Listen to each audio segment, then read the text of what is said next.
What comes to mind when I say fantasy animals? Do you think of Halloween, horror or a lovely creature like a unicorn? In this video I will show you 5 different ways to trigger your creativity and help you create imaginary creatures. Hi there, my name is Albert van Zwart. Welcome to Imperfect Paintings, inspiring you to embrace the magic of making art. The first way to create fantasy animals is easy, using outside help. Perhaps you know about the Jabberwocky, an animal from a nonsense poem written by Lewis Carroll, who also wrote the book Alice in Wonderland. In my country lots of people know about the Blauwbilgorgel, what translates to something like blue buttocks gargle, created by the Dutch poet Kees Budding. A few years back Katinka van Haren brought a number of his nonsense poems to life by creating images of the animals in them. Funny thing is, she didn't do it right, at least in my opinion, because in my mind I created a totally different image of a Blauwbilgorgel. You see here.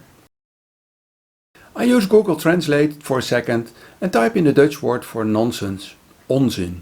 If you would create an animal by the name of a balderdash, how would it look like?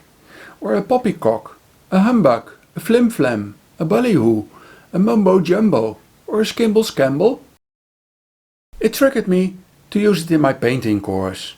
I asked them to draw a non-existing fantasy animal on a little piece of paper in 40 seconds. That's the second tip. Do something. Only doing will get you on your way. Just a simple sketch. Whatever you create is okay. A minute later we had these examples to talk about.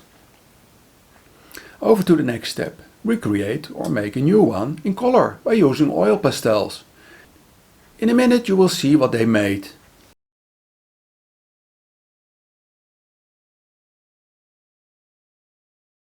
Whatever you do, you have to start somewhere.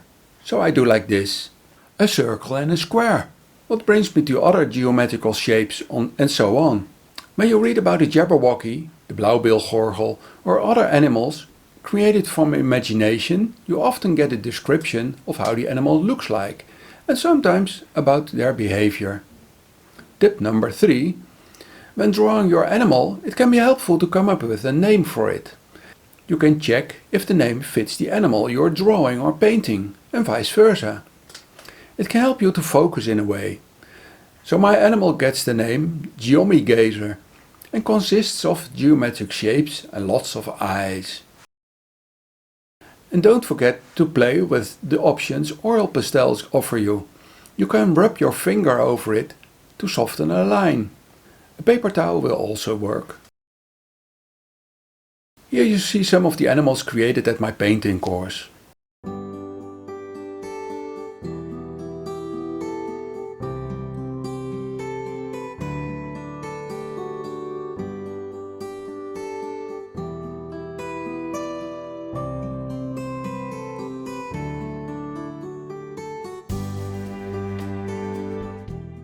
In case you want to take it one step further, you can think of the environment it lives in.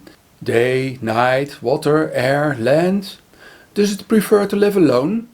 Is it the hunter or the prey? Over to tip number 4, or maybe this is more a question. Do you go for the lovely fantasy animals or the scary ones? Try both. While taking a shower this week, I noticed some hair is blocking the drain, so I take it away and throw it aside. I look again. Interesting.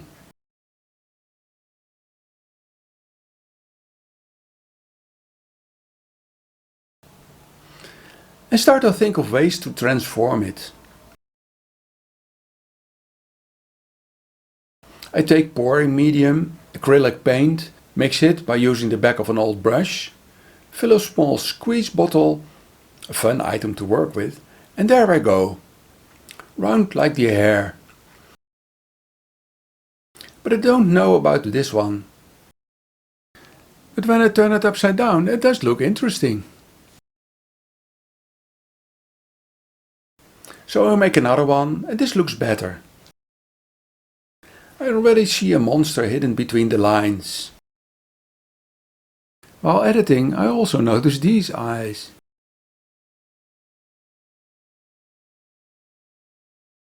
So my tip number 5 is open up your eyes to notice anything around you as possible source of inspiration, like I do here. I notice a number of the lines at the bottom and get the impression of flying or floating like a ghost, so I add a few more.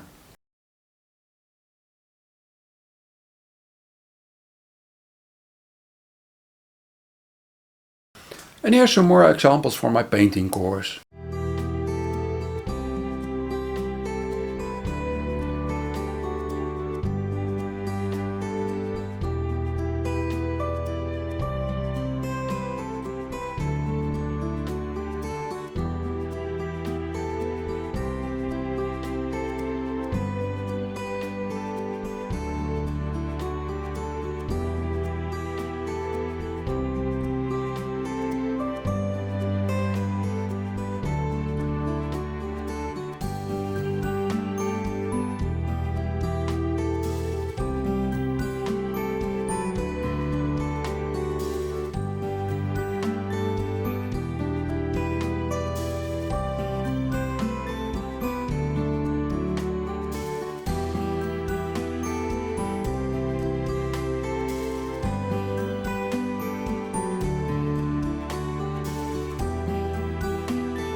Last week we spent a few days in Barcelona, Spain. We had a lovely apartment in the Gothic Quarter, in this amazingly narrow street. While standing on our roof terrace, I looked around, having monsters in mind, and I noticed the weird looking contours of this plant. All the rooftop antennas, a garden hose, stains on the wall, and a shadow. Your imagination and creativity can turn it all into monsters. Here's some more examples. And because everyone was allowed to create a second or third one, some discovered the pleasure of working with random round shapes and deviated from the animals. You can see this as a bonus tip. Do whatever you feel like, get going, deviate and make what you love or do what feels right. It all may look like a childlike activity, but you're actually stretching your creative muscle.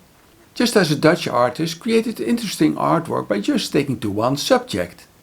Interested? Click on the link and I will see you over there in the next video. Thanks for watching and have a wonderful day.